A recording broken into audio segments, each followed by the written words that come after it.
And shifting to politics, a big weekend for former President Donald Trump. He easily won Republican caucuses in Missouri and Idaho and swept the Michigan contest, too. He's looking to lock down his party's nomination this Tuesday. Meanwhile, President Biden is set to begin his reelection campaign this week.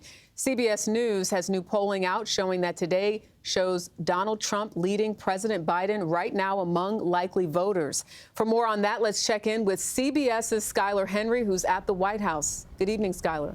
Hey, Jerika, good evening to you. Well, this week will give both of the presumed nominees an opportunity to sharpen their campaign messages and sway voters and lay out their planned agendas to tackle some of the biggest issues gripping the country.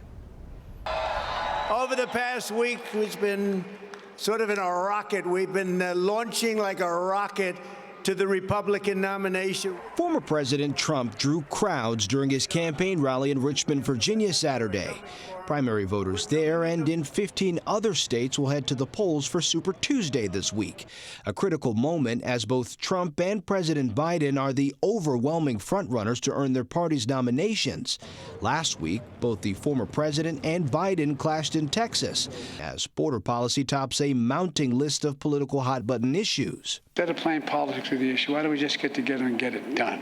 As the pathway for a rematch becomes clear, voters say it's Trump's presidency that fared better than Mr. Biden so far.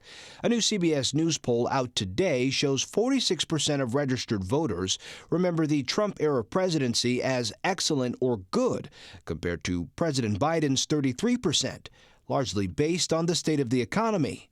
Both campaigns are focusing their messaging on that, and also other key areas, including reproductive rights, foreign aid, and the crisis at the U.S.-Mexico border.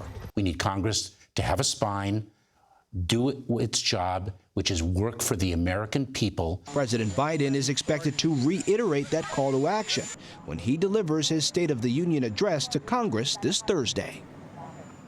And speaking of that State of the Union address, Skyler, what more have you learned about what we can expect to hear from President Biden? What will he be telling congressional leaders? Yeah, well, we know that millions of people are expected to watch. The president will likely tout the administration's accomplishments over the past 3 years, including the strong economy, and also look to try to talk about him implementing his agenda, for example, lowering drug prices, while also talking about his vision for the future. From there, the president will hit the ground running, making stops in 2 battleground states, Pennsylvania and Georgia. Jerika? All right, Skyler Henry at the White House. Thank you. CBS News will have extensive coverage of the Republican and Democratic primaries, including a special on Tuesday at 10 p.m. Eastern Time on CBS News, streaming on Paramount+.